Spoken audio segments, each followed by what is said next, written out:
ದೂರದ ಅಮೆರಿಕದಲ್ಲಿ ನಡೆಯುತ್ತಿರುವ ಟಿ20 ವಿಶ್ವಕಪ್ನಲ್ಲಿ ದಾವಣಗೆರೆ ಯುವಕನೊಬ್ಬ ಭರ್ಜರಿ ಬ್ಯಾಟಿಂಗ್ ಮೂಲಕ ಗಮನ ಸೆಳೆಯುತ್ತಿದ್ದಾನೆ.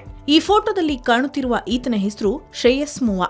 ಕೆನಡಾ ಟೀಮ್ನ ವಿಕೆಟ್ ಕೀಪರ್ ಆಗಿ ಮಿಂಚುತ್ತಿದ್ದಾನೆ. ದಾವಣಗೆರೆಯ ಎಂಜಿ ವಾಸುದೇವರೆಡ್ಡಿ ಮತ್ತು ಎನ್ ಯಶೋಧ ದಂಪತಿಗಳ ಪುತ್ರ ಶ್ರೇಯಸ್ ಮೂವಾ ಅದ್ಭುತ ಕ್ರಿಕೆಟ್ ಪ್ರತಿಭೆ. ದಾವಣಗೆರೆಯಲ್ಲಿ ಸಾಫ್ಟ್ವೇರ್ ಇಂಜಿನಿಯರ್ ಮುಗಿಸಿ ಶ್ರೇಯಸ್ ಕೆನಡಾ ದೇಶಕ್ಕೆ ಹೋಗಿದ್ದ. ಅಲ್ಲಿಯ ಪೌರತ್ವ ಪಡೆದುಕೊಂಡು ಅಲ್ಲಿಯೇ ನೆಲೆಸಿದ್ದಾರೆ.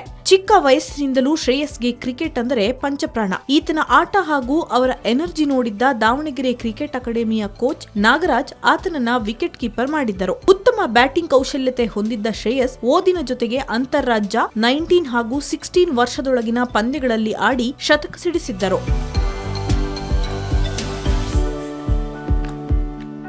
ವ್ಯಾಸಂಗ ಮುಗಿಸಿದ ನಂತರ ಕೆನಡಾಗೆ ತೆರಳಿದ್ದ ಶ್ರೇಯಸ್ ಅಲ್ಲಿಯೂ ಕ್ರಿಕೆಟ್ ಬಿಟ್ಟಿರಲಿಲ್ಲ. ಕೆನಡಾಗೆ ಕೆಲಸಕ್ಕೆಂದು ಹೋದ ಶ್ರೇಯಸ್ ಅಲ್ಲಿಯೂ ಕ್ರಿಕೆಟ್ ವೃತ್ತಿಯನ್ನ ಮುಂದುವರೆಸಿದ್ದ.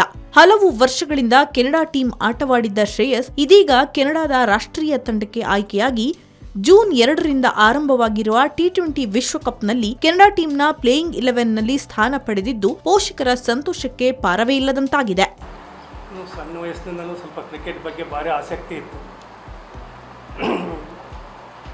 ನಾವು ನಂದು 7th ಸ್ಟ್ಯಾಂಡರ್ಡಲ್ಲಿ ಕೋಚಿಂಗ್ ಕ್ಯಾಂಪ್ಗೆ ಹಾಕ್ತೆ. ದಿನ ನಾನೇ ಬಿಟ್ಕೊಂಡು ನಾನೇ ಕರ್ಕೊಂಬರ್ತಿದ್ದೆ. ಸೈಕಲ್ ಹೊಡೆಯೋಕ್ಕನ್ನ ಅಷ್ಟು ಬರ್ತಿದ್ದಿಲ್ಲ ಅವನು.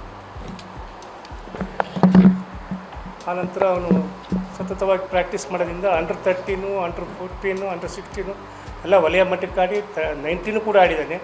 ಶಾಲಾ ಬಾಲಕರ ರಾಜ್ಯ ತಂಡಕ್ಕೆ ನಾಯಕನೂ ಆಗಿದ್ದಾನೆ. 2008-9. 2006ರಲ್ಲಿ ಶಾಲಾ ಬಾಲಕರು ರಾಜ್ಯ ತಂಡಕ್ಕೆ ರೆಪ್ರೆಸೆಂಟ್ ಮಾಡಿದ್ದಾನೆ. 8-9ರಲ್ಲಿ ಕ್ಯಾಪ್ಟನ್ ಆಗಿದ್ದ ರಾಜ್ಯ ತಂಡಕ್ಕೆ. ಆಮೇಲೆ ಅವನು ವಿಶ್ವೇಶ್ವರ ಯೂನಿವರ್ಸಿಟಿ ಇಲ್ಲಿ ಓದ್ತಿದ್ದ. ಅಲ್ಲಿಗೂ ರೆಪ್ರೆಸೆಂಟ್ ಮಾಡಿದ್ದ ವಿಶ್ವೇಶ್ವರ ಯೂನಿವರ್ಸಿಟಿಗೂ. ಆಮೇಲೆ ಅವನು ಕೆನಡಾಗೆ MS ಮಾಡೋಕ್ಕೆ ಹೋದ. ಅದ್ರ ಜೊತೆಗೆ ವಿದ್ಯಾಭ್ಯಾಸದ ಜೊತೆಗೂ ಕ್ರೀಡೆಯನ್ನು ಹಂಗೆ ಕಂಟಿನ್ಯೂ ಮಾಡ್ಕೊಂಡು ಹೋದ. ಅವನು ಹಾರ್ಡ್ ವರ್ಕ್ನಿಂದ ಇವತ್ತು ಅವನು ಅಲ್ಲಿ ಮುಟ್ಟಿದೆ.